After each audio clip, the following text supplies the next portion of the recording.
All right. What's up, everybody? Welcome to the team call. I'm excited to have a good friend of mine, Mr. Drake, here on the call. Drake, how we doing, man? Another day in paradise, my friend. Let's go. You got Let's go. the Golden Gate Bridge behind you. Yes, sir. Where are you located? San Francisco Bay Area, Okay, absolutely. California, Okay, so Drake, give us a little bit of background on you. You've only been here for what, 6 months less? since July 7th was my first day. Wow. Okay. So still fresh and still obviously learning. I mean, you're on here pretty much every day. The one thing I respect about Drake is he is on the West Coast. I'm on the East Coast, 3 hour time difference. And my Gmail, I get notifications every day when people log into Zoom. And Drake is on at like 4:30 in the morning, his time, getting ready for some East Coast appointments. So the amount of respect that I have for him is very high. But Drake, just tell us a little bit about your background, your story. What were you doing before you got involved in Family First Life? Sure, no problem, Jamie. Um, it was a long road. My was in recording audio engineering. I grew up in the music industry. Um, Wife had gotten pregnant, and a friend said, "Hey, you got to meet the regional president for Wells Fargo Bank. You'd be great at it." Gutless rat race, got trapped. 20 years fast forward later, went through the 2008 crash, got recruited by JP Morgan to get rid of the WAMU people in San Francisco, and then got recruited to US Bank to just do business banking, commercial, for 5 mil to 25 million size businesses. But it was a trap. I was kind of stuck in this gutless rat race. I felt like a hamster in a wheel. In California, making a quarter million a year is not even survivable anymore. And Grady's been blowing me up for years. God, 7 years, I think now. And unfortunately, I was just like nervous to come out of my comfort zone because you have a check that takes care of you. You have your insurance that takes care of it. You have a house you bought 20 years ago. Everything was kind of just idle, but I wasn't really happy. It was just kind of more like a tool. So long story short, two major life events happened. One, I was in India for 28 days. I slipped and fell on an elephant. These little guys that probably weigh like 80 pounds caught me and pushed me down in the seat. And then my knee was completely bent backwards. So I tore my patella and was out of commission for 5 months, ballooned up to 255. Started reading David Goggins' books, watching his stuff. Doctor said, "Oh, you're never going to be a runner again," blah, blah, blah. Went vegan, quit drinking alcohol. And in 8 months, I was 173 from 255, completely changed my life. The pandemic hit. I was already home based and hitting President's Club, taking care of, businesses, everything remote. And my lifestyle, my attitude, my energy completely flipped gears. Pandemic was horrible, but I was the healthiest and happiest I've ever been. But I still wasn't really getting paid because they would always, adjust commissions and all that kind of stuff. So fast forward to this year, March, I was in a car accident in an Uber on the way to a US Bank event in Minneapolis. And bam, whiplash, neck, shoulders, back. I'm out of commission for at least 3 months. The bank puts me on workers' comp. And I'm like, Grady, I'm dying. Mentally, I can't sit still this long. So I got licensed. And then I had to wait for the bank to release me because of conflict of interest. By the time they released me, which was the middle of June, let me tell you, I took that test so fast. It was good to go. July 7th, I had all my writing contracts ready. Sold my first policy the next day off the ILC. And I felt freedom. And what it did was it gave me back my life doing something that I enjoy doing, which is helping people, coaching people, not just peers, but also people who just don't know what you don't know. So being injured, I knew I'd never go back to retail or to big banks again because of all the crisis in that world, and had to find something more rewarding. Obviously, Grady had laid out the stepping stones for years, and then I kind of didn't really dig too deep into it till I saw your videos, Jamie, and Ryan's videos, and realized Grady's interviewed everybody on the planet. So during that 3 months when I was injured, I watched all your videos, studied, and just wanted to become, as good as you guys and help people. So fast forward to now, I listened to a lot of stuff that you said, how fast can you get to your first 100 appointments was key. I was not an unmuter. I'm still not that much of an unmuter unless someone needs my help. I tend to just continue to go at a different pace. I wanted to win the cruise because I like to win. I'm a salesperson. It's in my nature to be competitive with my peers and win things. A little bit of peer pressure from above. Um, the only way that was even close to being feasible was what I realized on Phone Burner, that I was doing 600 triple calls before noon and 600 more from 2 to 6 o'clock. Was okay, I need some high intent quality conversations to happen here because it's not a lack of effort. So within a week, I was fortunate enough to get turned on to some expensive leads and said, I'm all in. There's no going back. I was able to 8 times my money on the first batch of $1,000. And now I'm averaging about 5 times my money. The reason that happened is because of the word tracks I kind of stole from you, JC, from the wizard, Sean, of course, Josh, and of course, Grady calling me every day. Tell me what you're saying. You're really saying that? Yeah, why not? Don't you say it like that? Oh, just keep doing it. So I kind of did things a little different. I watched so many hours and hours of in-home videos and live videos. I'm kind of more of a, I want to really get to the meat and potatoes right away guy, being a vegan, because I need to know if we're having dessert together or I'm taking it to go. So I just kind of flipped the switch. Jamie, what you said really did it, which was setting the table, and then Sean's, cementing the appointment. So for me, I set appointments same day. I don't like 24 hours. I'll never do 2 days. But setting the table, get over objections and hurdles in the front with what I state to them. So that's been working for me because then I find out who's serious and who's not. And if they're kind of sort of serious, I can soften the blows a little bit with my verified producer and my, credibility elevator pitch.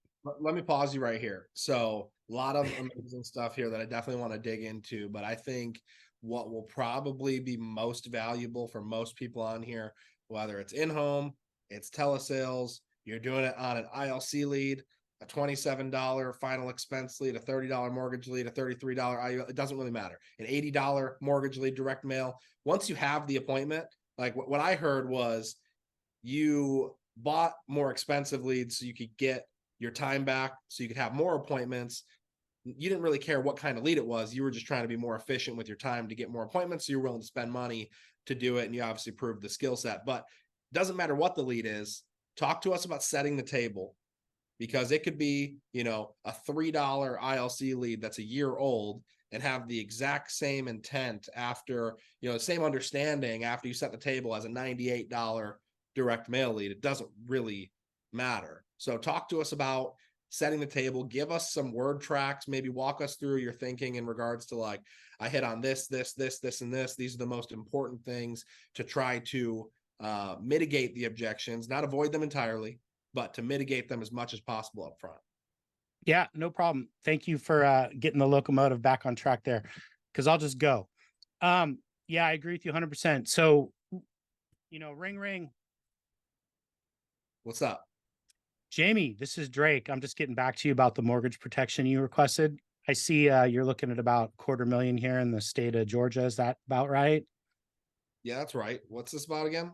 You filled out a request through Facebook that was funneled to me about mortgage protection, or maybe one of your significant others did it. It's very common. Family members do that. You sound familiar? I think I know what you're talking about. I think my wife might have filled that out. Yeah, it's super common. Happens all the time. So you get a deal with me, and then we can relay the news back to her. If she's there, we can talk all together right now. Is your wife home? No, she's not. Okay, no problem. So I'm assuming that she was looking to get herself protected based on the fact that you pay all the bills, and if something happens to you, it's going to be a struggle for her to protect the mortgage. Does that sound about right? I think that's what she was thinking. Yeah. So what I do here, first of all, I'm going to need you to grab a pen and a piece of paper real quick to write down some important information. Can you do that? Got it. Right. And on your smartphone, what are you, Android or Google? Oh, team iPhone, dude. Blue. Team I, yeah, me too. Great. So you just noticed something came through that says Drake Geramoni verified producer. Oh, yeah. Yep. Okay. Yeah, if you want to just click on that, the state requires by law for me to make sure you lay eyes on it. That has my Huh? social security number from the Department of Insurance here in Georgia that says I'm creditable and can talk to you about the services all these different carriers offer. Does that make sense? Yeah, that makes sense. Yeah. So if you scroll down there, you'll see Georgia and you'll see another 15 states that I'm licensed in. Each one of them independently had to do a live scan, background check, fingerprints, and a credit check on me so that I could handle your secure information today. If you scroll down the page just a little bit further, you're going to see some carriers you're probably familiar with, like Transamerica, Mutual of Omaha, Americo. Any of those ring a bell? Aetna?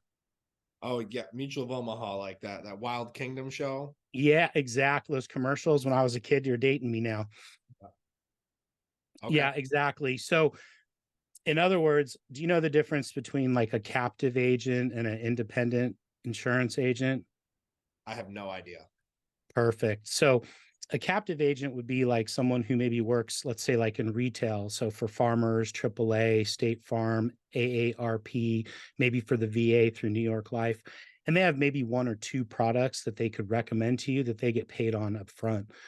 Whereas as an independent insurance broker and field underwriter, I'm just going to ask you 2 minutes of questions, identify what's important to you and your family, submit a request, and then find out how we can protect your family with the information you gave me. So, in other words, I work for you. Does that make sense?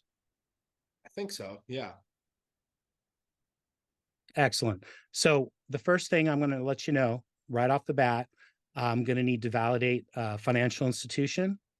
Do you use a credit union? Are you Navy Federal Credit there? Or are you using Big Bank, B of A? Um, no, I'm a Chase Bank guy. Great. Did you open the account in Georgia? Yes. So the routing number I have on the server is 121277627. Is that what you have on your checkbook, or does that sound familiar? How do you know that?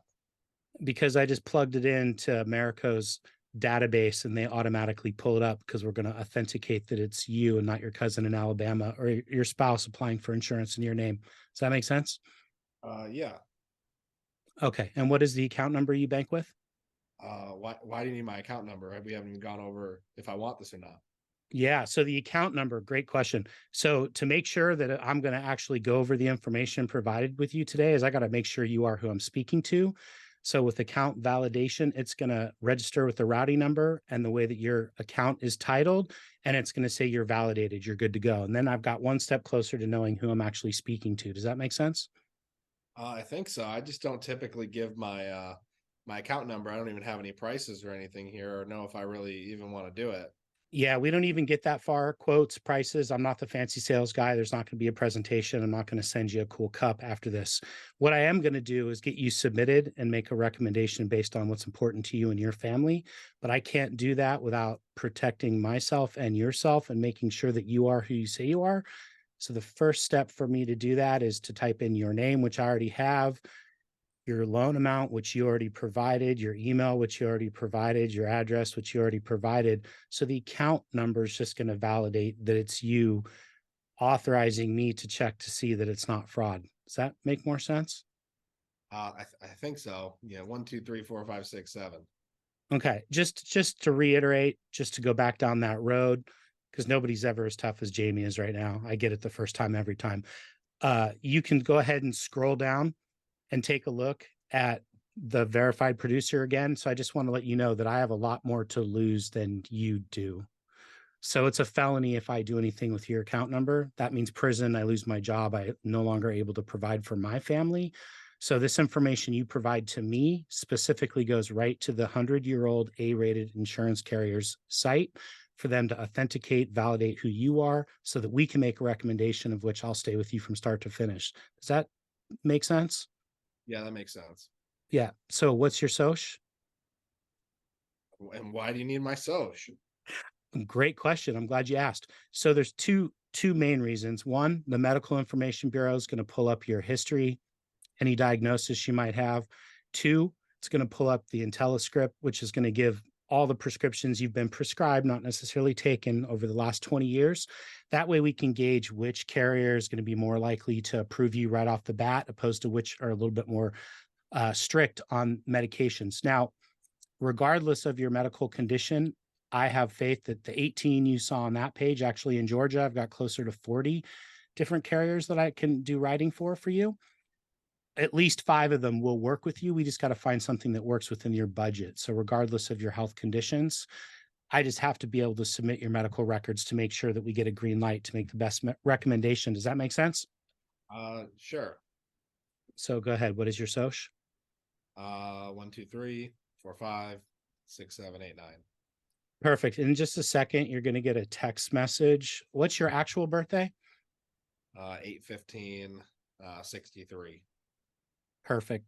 And do you see that text message? It just came from Americo. This is basically a HIPAA disclosure and an acknowledgement that I, Drake Geramoni, the agent, is working for you, and that I just sent it to you on your request. Did you have that?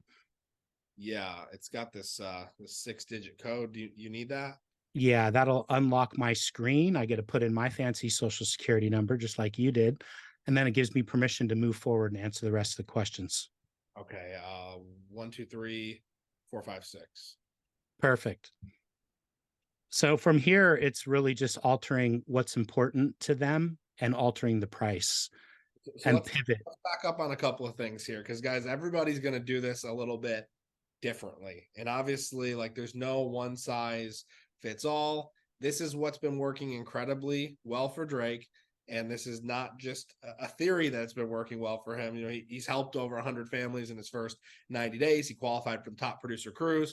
You know, you'll see him drop some very large policies inside of the group and pretty consistently. So again, it works. Now, if we take it back to when I first started doing telesales, you know, hey, you know, Drake, you know, I'm gonna need 3 pieces of information from you. I'm gonna need to verify your social, your driver's license, and your bank account, obviously with explanation. And people would get super weird on me. And the reason they got super weird on me is because I was being super weird with them, because I wasn't comfortable asking for that information up front. So I started getting stonewalled like crazy. So I don't personally do it like that. But here's the trade-off, is that I don't do it like that. And I wait till I get to the point in the application. And there's times when I'm 30 minutes into the appointment and the person says, I'm not going to give you that.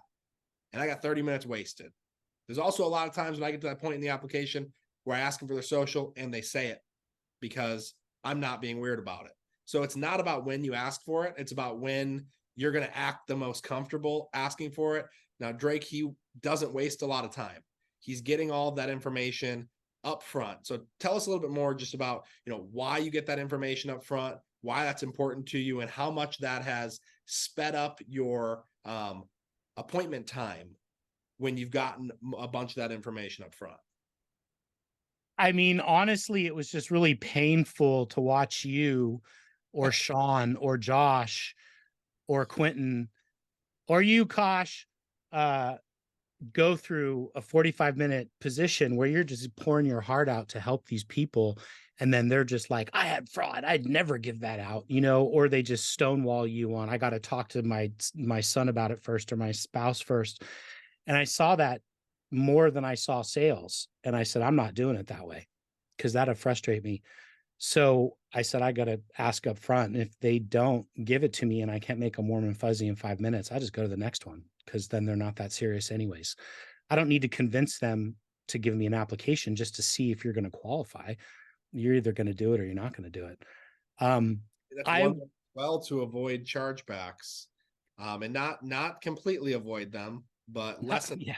If you're willing to be upfront, I think that's the biggest thing I'm taking here from you, is that, you know, let's just see if you can qualify is not a legit close. And I find myself, you know, fall into that trap all the time. And then you have a client who they end up reluctantly giving you the information, and then they get approved, and the money comes out of their account, and they're calling you 2 days later saying, I thought you said we were just going to see if we were going to qualify. You know, what's going on here? So when you're asking for all that up front, you know, it's like when the person goes, so why do you need my bank account info? And you can give a long drawn out explanation, or you can go, so you can pay for it, Mary. She goes, oh, okay. And it's just the difference between, one or the other. So it's like, hey, let's see if you can qualify. It's a good word track, but really, you're going to end up potentially getting into some trouble if that's the only close that you have in the book versus upfront. Here's what we're going to need. We're going ahead and we're applying for insurance because you sent this in. That's what you were looking for, right? Okay, great. So I'm going to need these 3 pieces of information: your bank account, your driver's license, your socials. Any of that going to be a problem? Yes. Okay, well, let's overcome that right now before we get too deep into this. Or, no, that's not going to be a problem. Okay, great. So we should proceed. Okay, awesome. And now you at least have that acknowledgement up front. So now if they don't buy, it's not because they don't trust you. It's because you somehow made it too expensive or too complicated for them to understand.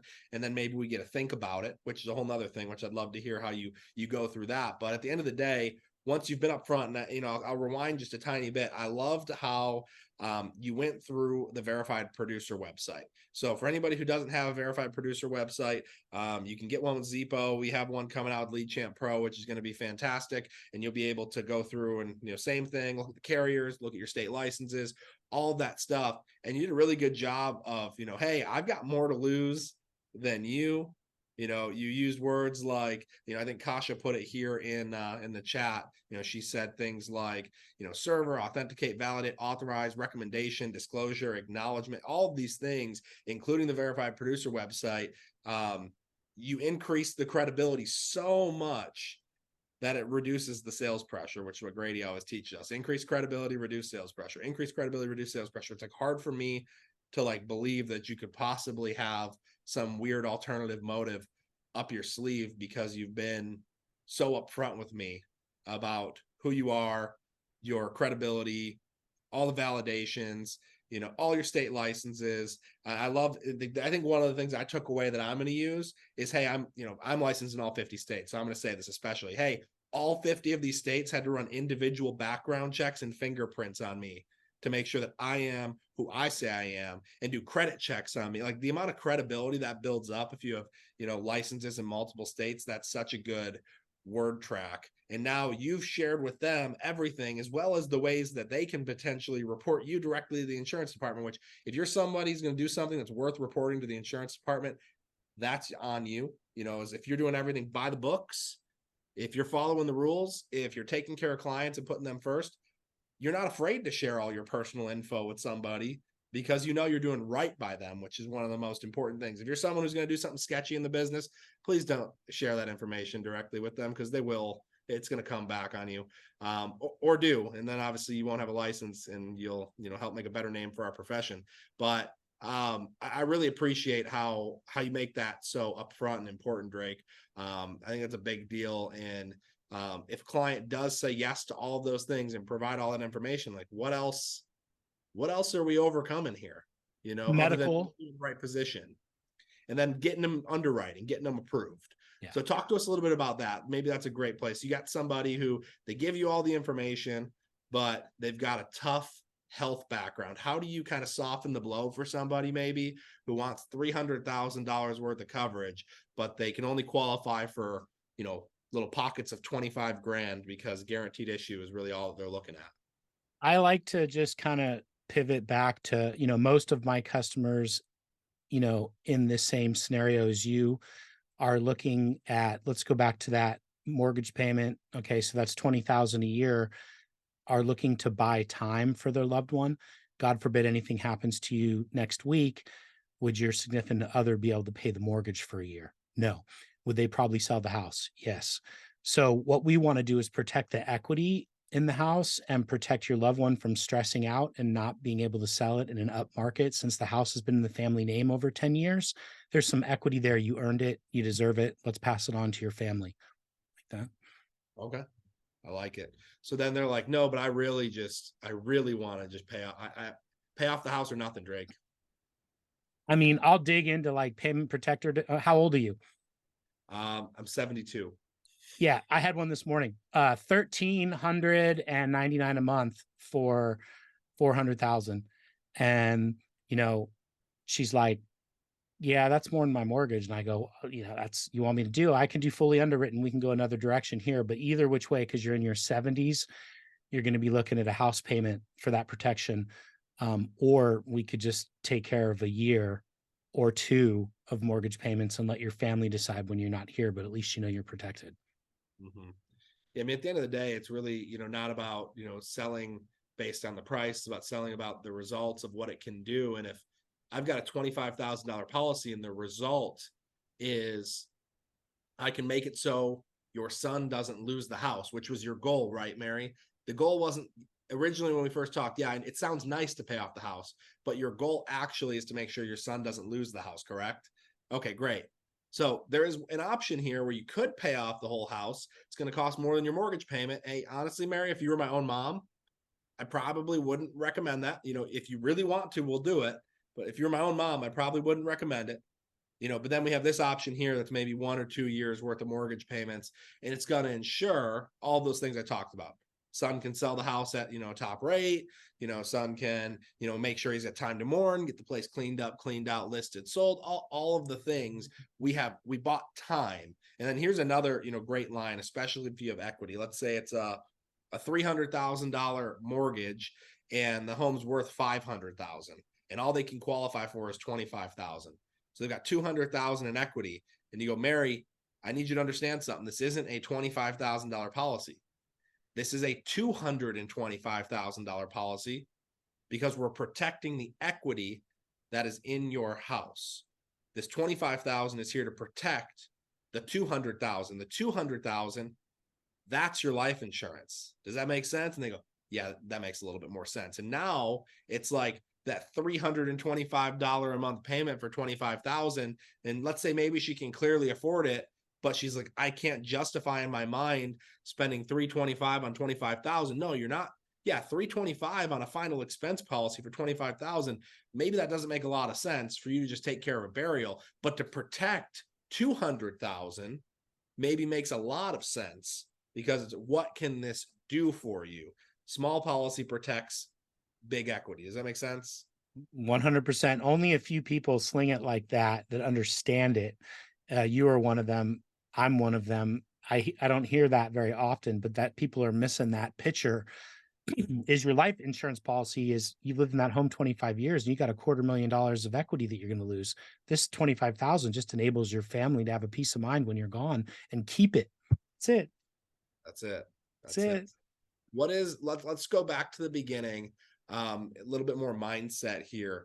What was one of the hardest things for you to kind of wrap your mind around coming from being an employee to being 1099 commission based? Like, obviously, the whole idea of be your own boss, it's a super exciting and sexy thing. And then you realize pretty quickly, it's really easy to be a horrible boss to yourself. And it's sometimes you don't hold yourself accountable. Obviously you had some life circumstances that made you need to kick it into gear pretty quickly, but what was something that maybe was difficult for you to wrap your mind around, whether it was lack of someone holding you accountable? Like, what are those things that was kind of a big shift for you? I was out pre-pandemic. Because I was an executive at the bank, I was home based before anybody knew what home based really was. So I was already putting in the habit, but the biggest hurdle was that it could be mornings, afternoons, evenings, and weekends, is that the consistency of trying to get 9, 10, 12 touch points with one person is so important. So just enabling myself, I talked to Sean one night late at night. And he said, "Oh yeah, man, I get a lot of appointments at night." And he was helping me for like 2 hours. And you guys are much later than it was there. It was like 9 o'clock here. And he stayed on with me and was telling me all the stuff. And the next morning I'm on at 4:30 or whatever. Josh is on first. And a week later, Josh is on every day first. Mm-hmm. And Josh gets off every day last. And just being held accountable. I didn't feel like I needed it because I have a pretty good attitude to get my goals achieved. But the reinforcement, the positivity, the support, the love from these folks that want to help people, it made it so much easier because I want to be part of something like that. I did a whole bunch of live dial places. I won't say where. This is the only one I'm using. This is your folks all made me feel at home and they all want to win. It's just a really unique group of people that you want to help and you want to see be successful. And it makes me want to be more successful. So I'm really happy to be here. We're happy to have you, man. Let's talk directly to a newer agent. Okay. Newer agent who comes in here and circumstances, they need to make something happen fast. And obviously, like selling out of desperation is never a good look in general. But what are some good habits and practices that they can put into place to be able to get started fast?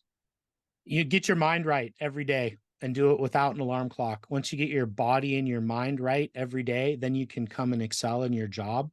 So whether that's, doing yoga, walking your dog, or working out, you just got to have a routine. You got to make it a habit. You got to give yourself 21 days. Once you do that, just call. And I didn't get one. Okay, well, I'm going to call till I do. I do that all the time. And I go, okay, I didn't get anything submitted, but I got 4 appointments today. So crap, I can't get any appointments today, but I got one submitted. So make the goals achievable, but don't stop and don't quit on yourself. I've had a bad week, but my average overall for the month is good, I hear. Is it my standard? No, but that's okay. Set the bar where you want to be so that you can buy back time with your loved ones later. I'm willing to sacrifice the next 2, 3, 5 years, 7 days a week so that I can buy back time when my daughters, one got engaged today in Disneyland, when they have kids, I'll be around. But so many people quit so fast because they hit that wall of people get yelling at them, dialing for hours and not getting any live bodies on the phone. You have to be consistent. I said it in Arizona. I said it before. I'll say it again. If you don't change everything in your life for 90 days to focus on you being successful, surround yourself with successful people, get on a team of people that want to help you win, ask your upline lots of questions. There's no dumb questions. Reach out to other people who are successful. They want you to win. All these guys in the company, to you new agents, they all know each other. All these big baller bosses, JC, JL, SWS, these guys all know all the other big bosses and integrity partners. Nobody wants anyone to fail. And the biggest resource you have is the fact that these guys will help you pretty much all the time. And really utilizing that. Once I got tapped in to that, I was able to learn, the anxiety went down, and I could just talk to people the way that I always have in all my jobs. I just transition my word tracks a little differently and try to get, wanted to race to my first 100 efficiently and not have a lot of charge offs, providing white glove service from start to finish. But you got to bite the bullet. I mean, Grady's like, dude, you got to double your lead spend. I'm like shaking, double my lead spend. I end up doing 60 that month instead of 28. So you just listen to your mentor. And if it's within your realms of budget, if you're putting everything you have into it, trust the folks before us that have been doing it for years. This isn't a broken system. Only thing broken would be me if I didn't do and follow instructions, because all the tools are right here for us to use. Love it, man. You mentioned white glove service. When I hear white glove service, it makes me feel like that's luxury. Like you get a white glove service when you order something from Pottery Barn, and everyone knows no one can afford Pottery Barn. It's like the most expensive furniture store on the planet. And you get the white glove service when they come in and they don't scratch anything. And there's a reason why Drake writes giant premiums if he's providing, a white glove service for his clients. He's going above and beyond to make sure that they know, again, he is who he says he is. He's a trustworthy person, and making sure that he's putting them in the right position. So I absolutely love that, man. Building an agency.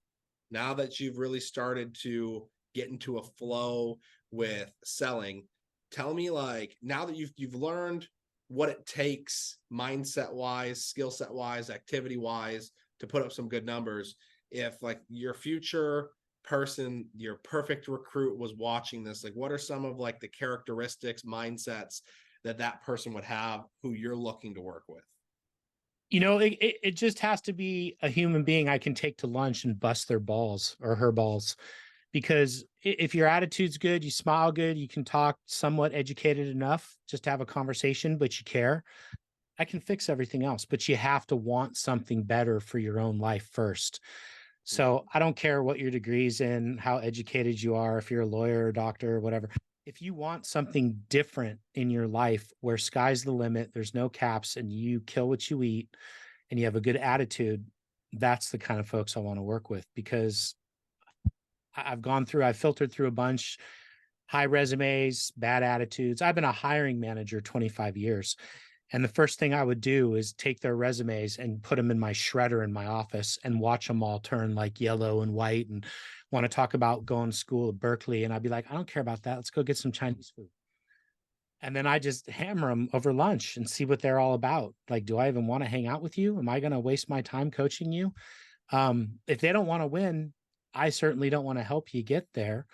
If you are doing this part-time to become a lawyer, and this is really just using it as a small cushion, those have options depending on if they're going to stay part-time until they get there and help the team, or they're just using it as a stepping stool. I really will only invest in people that truly have something to lose and see all the potential gain, and it's on you, because we have all the tools, but you have to put in the effort. 100%. I mean, so if you guys are out there and you're maybe on the edge here, you're teachable, you're coachable, you're willing to be a student of the game. I mean, those are the most important things. And we can teach you a skill set. I mean, anybody on here knows how to sell insurance. Once you've done it, 100 appointments, 200 appointments, 1,000 appointments, it's pretty repetitive. It's about the same. Like we go on streaks. We have streaks where everyone we talk to buys, and we have streaks where everyone we talk to doesn't buy. And you zoom out and all the numbers, they even out in the long run.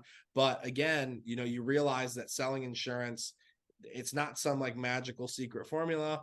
It's actually pretty simple. The ones who figured out how to sell insurance, they realize that the only difference between like the agent who maybe helps 20 families a month versus the agent who helps 60 families a month is more activity and more leads. And now, there'll be some people who they think, more leads is the secret. And yes, it can be the secret. It can be the pouring gasoline. But if there's no fire, like if you pour gasoline on a fire that is non-existent, what happens? Nothing. Like that spark has to be lit first. You have to like know how to sell some insurance. So I tell people, if you can get to a point where you're helping 10, 15, 20 families a month, even if it's with like an extreme amount of effort, to get there, like you get an extreme amount of no's.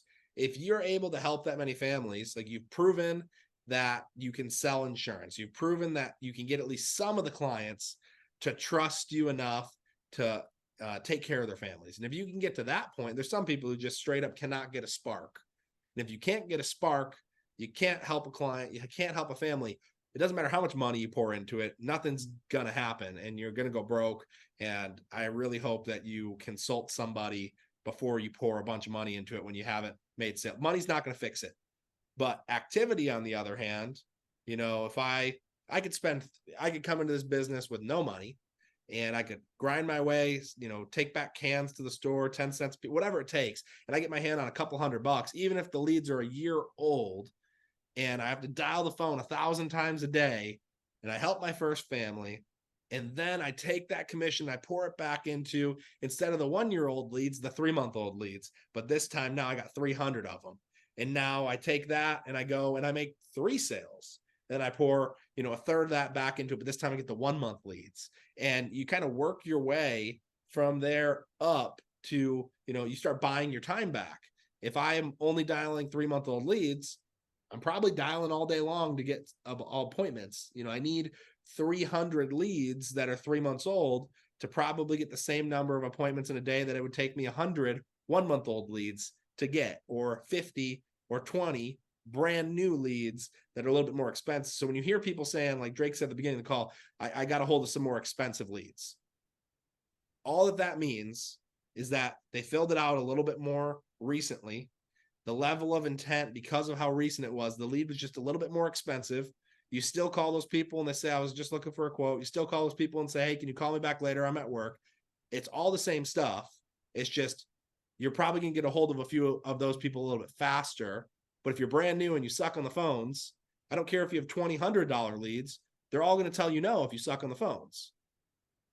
And if you have 1,001 cent leads and you're good on the phones, you're going to book some appointments. It's going to happen. It doesn't matter. It's the skill set of getting good on the phones, learning how to find out what they were looking for, increasing credibility, reducing sales pressure. All that spending more money and getting higher intent leads does is it helps you buy some of your time back. That's all that it does. So you can go from dialing for 12 hours a day to maybe dialing for 3 hours in the morning to fill up the whole rest of your day with appointments versus, dialing from 8 a.m. to 8 p.m. just to get yourself a couple of appointments for the next 48 hours. You learn to buy your time back, become more efficient with your time. And that's the goal, is to evolve. So just because you're not starting where Drake is, doesn't mean you can't get there. You start off, where most people start, and you earn your way there. That's one of the most important things. Drake put in the activity. And now, because he put in the activity, he knows if I talk to 10 people, I submit about X. He's talked about how he's, 5Xing his money. Drake knows his numbers. That's the thing that I'm hearing here. He knows his numbers. And if you know your numbers, then you can confidently and responsibly spend more money. Because if you know your numbers and you can confidently and responsibly pour some gasoline on the fire, now if you're 5Xing your money, if I spend 1,000 to make 5, well, if I spend 2,000, I'll probably make 10 or maybe 15, who knows, depending on the week. So you have to, just think about it from that perspective of the activity, regardless of the leads that you have.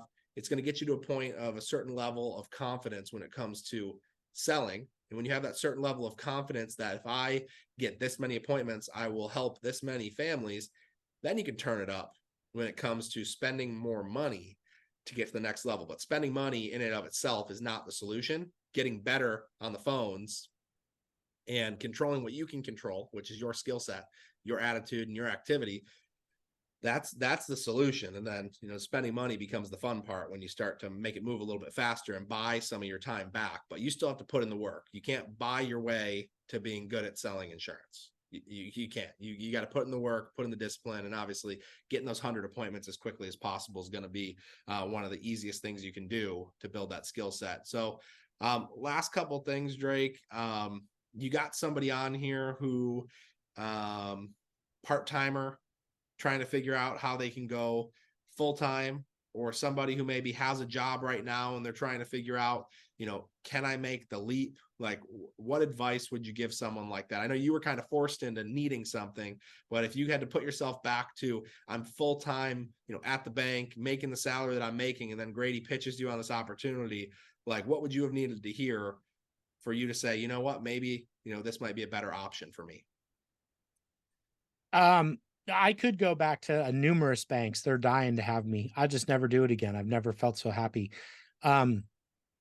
Honestly, it's different for everyone, but for me, just the complete freedom to become really good at something and surround yourself with people who have a track record of already doing millions and millions of customers, clients.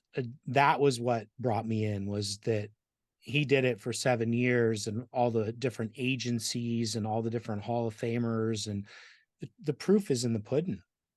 I mean, go look at anybody up you want and you can see exactly how they got there. So for somebody part-time or someone that's not sure about leaving a company, I said, give it 90 days, give it 3 months, give it everything you have. I guarantee at the end of 90 days, you're going to see a different person in the mirror. Your confidence, your word tracks, you're going to feel better, and you're doing it for yourself. And then you realize that it gets really addicting and it's really fun, and you're helping people all at the same time. It's like finding a hobby you love and getting paid to do it. And I always tell my daughters that, go find a hobby that you love. And maybe if you're lucky enough, you'll be great at it and you can get paid to do your hobby. That's what this job is. It's like just so much fun with so much potential. If you put in the hard work, you'll have ups and downs, but unlimited. You're like your own ATM machine. Because yes, I know my numbers. I know how much I spend. I know how many hours. I know how many calls. I know how many leads I need to close how much money back. Figured it out. So to actually share that with other people the way you guys have all shared it with me, it's just a blessing. Love it, man. Well, everybody, thank you so much for tuning in, Drake. Appreciate you pouring into us. I'm sure this won't be the last time that we have you on here. We're gonna have a handful of us who are gonna be in the Bahamas on the top producer cruise. So congrats to everyone who went out and earned that. I'm sure some details coming out of that trip will come for the next one on how you can go ahead and earn it. I will give you all an update shortly on the Thursday Insurance 101 call, as well as next week's call. I think we're coming into port on Monday morning. So I think this call still should be same time. So I hope everyone has an amazing night. We will be still on here. I'm running, I think, 4 or 5 more appointments tonight, and it's still early on the West Coast. So, you know, Drake's going to be on here. So I hope everybody has an amazing night. Stick around for some more live dials, and we will see y'all next week. Talk to you soon, guys.